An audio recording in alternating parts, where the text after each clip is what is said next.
Olá, meu nome é Rebeca Santos, eu sou Head Nutri da Certo Saúde. Eu acabei de fazer minha refeição, fiz meu lanche da tarde e eu quero falar justamente sobre o processo que está acontecendo comigo agora, que é a digestão. A gente estuda, sobre o processo de digestão, sobre todo o sistema digestório lá no ensino fundamental, mas eu queria relembrar um pouco sobre todo esse processo de digestão para a gente chegar no ponto importante desse vídeo. Então, quando a gente tem a ingestão de um alimento, a gente precisa da mastigação para triturar esse alimento. Ou seja, a gente precisa aumentar a área de superfície ali de contato para que as enzimas digestivas possam atuar por completo naquele alimento que a gente acabou de ingerir. A língua vai ter basicamente a função de ajudar a mexer, a jogar o alimento para todos os lados ali para a gente conseguir mastigar esse alimento por completo também. E tem a saliva. A própria mastigação já é o que induz o nosso cérebro a produzir mais saliva. Não só isso, a produzir também mais enzimas digestivas para serem adicionadas ali na saliva. Então, na saliva, na boca, a gente já começa ali o processo de digestão, que vai ser apenas de carboidrato nessa parte, Na boca a gente tem ali o começo da digestão dos carboidratos. Numa parcela pequena, mas já tem sim ali o começo, da digestão dos carboidratos. Depois disso, o bolo alimentar passa pelo esôfago e chega no estômago. No estômago vai ter basicamente a digestão de proteínas. A maior parte da digestão de proteínas vai acontecer então no estômago. Isso porque o estômago produz o suco gástrico, que é extremamente ácido, tem um pH ali em torno de 1 a 2, então é bem ácido mesmo.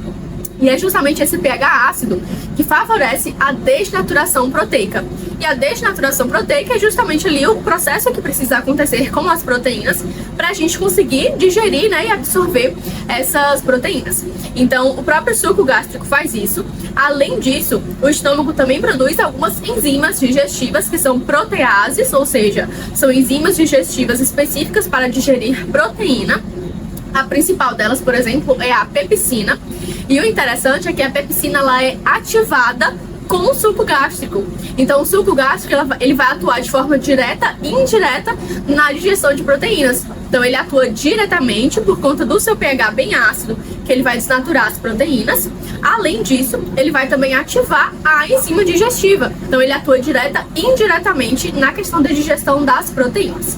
Depois disso, o quimo, que agora não é chamado mais de bolo alimentar, mas de quimo, ele vai passar para o intestino. No intestino vai ocorrer todo o processo digestivo, tanto de carboidratos como de proteínas e também de lipídios. Mas a maior parte vai ser de carboidratos e de lipídios, porque boa parte da proteína já foi digerida no estômago.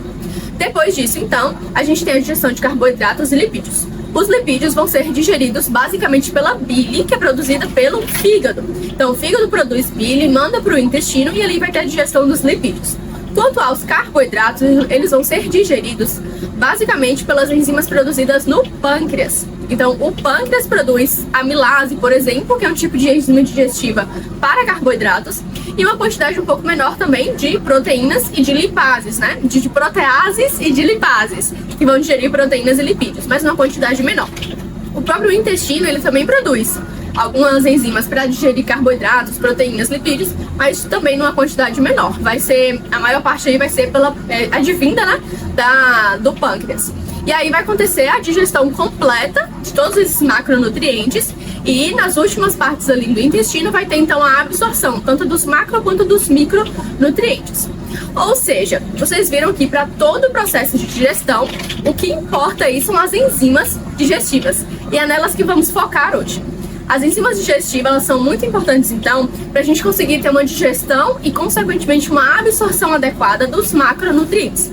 E tem aí, então, diversas condições, diversas situações, onde a suplementação de enzimas digestivas pode ser muito necessária, muito bem-vinda. A primeira delas é, por exemplo, com idosos. Então, idosos naturalmente não têm mais uma digestão tão eficiente e para que os idosos não se sintam muito empachados, muito estufados, com uma ingestão grande de alimentos mesmo, ele pode fazer a suplementação de enzimas digestivas. Porque os idosos eles precisam ter uma ingestão adequada de calorias para que não perca massa muscular, gordura, não perca de peso mesmo, né? Então ele precisa ter uma ingestão adequada de calorias, de proteínas, e justamente isso é uma dificuldade para eles, né? Então os idosos não têm mais essa digestão tão adequada, principalmente na questão de proteínas. E aí, para que ele consiga comer sem ficar se sentindo mal, sem ficar passando mal, tendo desconfortos, ele pode fazer a utilização aí de enzimas digestivas. Além disso, pessoas que estão internadas, né, acamadas ali no hospital, que também está tendo dificuldade para digerir, né, todos os macronutrientes, mas que precisam dessa caloria para se recuperarem, né, pode fazer também a utilização de enzimas digestivas. Pessoas que passaram por bariátrica, por exemplo, que geralmente ficam se sentindo saciadas, né, muito rápido, podem fazer a utilização também de enzimas. E para pessoas que querem hipertrofiar, né, que está ali no superávit calórico, que precisa comer muito, pode também fazer a suplementação aí de enzimas digestivas. Tem muitos atletas que usam, né, essas enzimas digestivas para conseguirem digerir bem, não ficarem se sentindo, tendo desconfortos intestinais e conseguir comer todas aquelas calorias que eles precisam. E aí a gente tem algumas opções de enzimas. Todos esses casos que eu falei, o ideal seria você utilizar enzimas que sejam completas. Então, né, os produtos que tenham aí enzimas para carboidratos, como a amilase, que tenha proteases, que tenha lipases, porque vai ajudar de fato a digerir toda aquela refeição que a pessoa acabou de fazer. E aí eu queria falar um pouco sobre as diferenças, né, entre as enzimas. Então, você pode suplementar, por exemplo, as enzimas pancreáticas. E aí, de fato, vai ser para digestão. As lipases, por exemplo, que se você quiser pode suplementar de forma separada, né? Elas vão ser mais voltadas mesmo para a questão da digestão.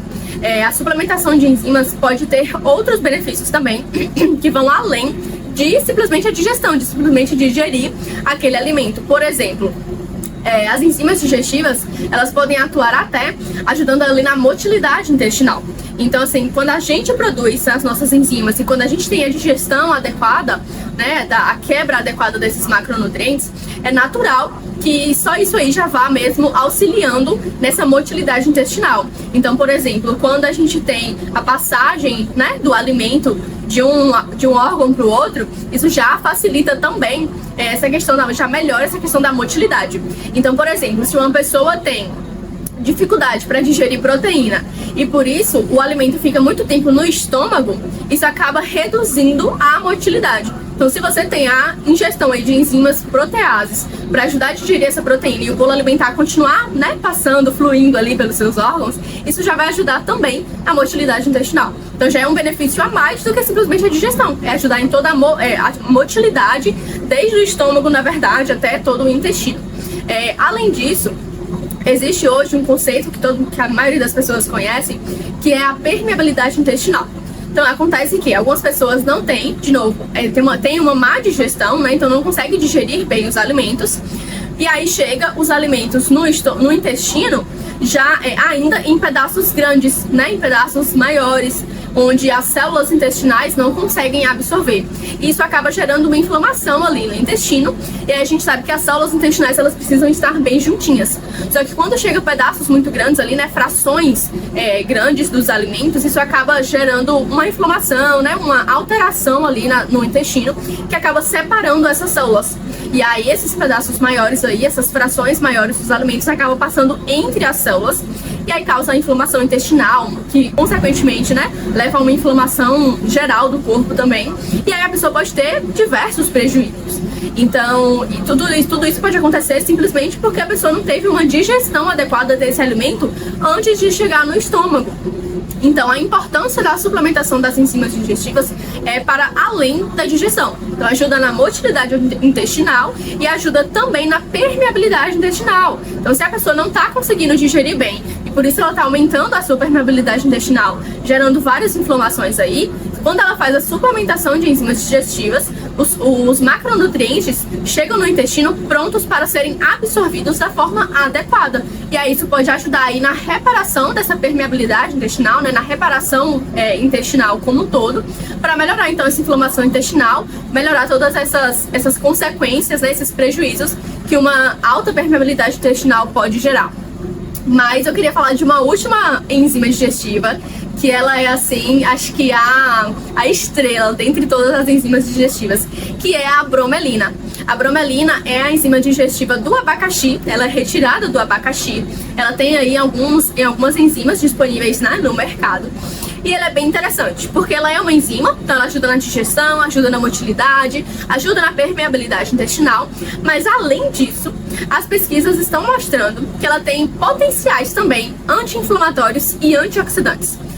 A gente viu vários artigos que mostravam a suplementação de bromelina para melhorar a cicatrização, né, a reparação, para diminuir a inflamação até de cirurgias de dente, por exemplo, né? Então pessoas que precisam fazer cirurgias ali na gengiva e coisas nessa região aí da mucosa da boca, eles perceberam que com a utilização da bromelina conseguiram reduzir bastante a dor, melhorar ali o processo de cicatrização. Então a gente viu que a bromelina tem de fato vários potenciais aí para ter mesmo um efeito muito bom nessa questão de inflamação, né, de ter ação anti-inflamatória, antioxidante. E ela pode, por exemplo, nessa questão da cicatrização, ela pode melhorar aí a questão das proteínas de coagulação. Então, quando a gente tem uma cirurgia, as proteínas de coagulação são produzidas ali no nosso corpo para que elas consigam estancar o sangramento e facilitar ali, então, o processo de reparação, de cicatrização, né? E aí a bromelina pode, então, ajudar a ativar essas proteínas de coagulação para parar o sangramento. Ela, por ter esse efeito anti-inflamatório, ela vai ajudar também na questão da reconstrução ali, né, do tecido, para gerar a cicatrização, além de melhorar, inclusive, a dor. Então, a gente viu que a bromelina pode reduzir bradicina, que é uma citocina inflamatória responsável aí por essa questão da dor. Então, a bromelina parece ser bem eficaz, bem eficiente. Alguns estudos estavam comparando a bromelina com outros suplementos, com outros medicamentos aí para a redução da dor. E ela parece ter um potencial muito bom como anti-inflamatório, antioxidante, principalmente para essa questão mesmo de reparação, de cicatrização, de redução de dor. Então, é uma enzima aí que está em destaque, parece ser muito eficaz. Você já conhecia a bromelina?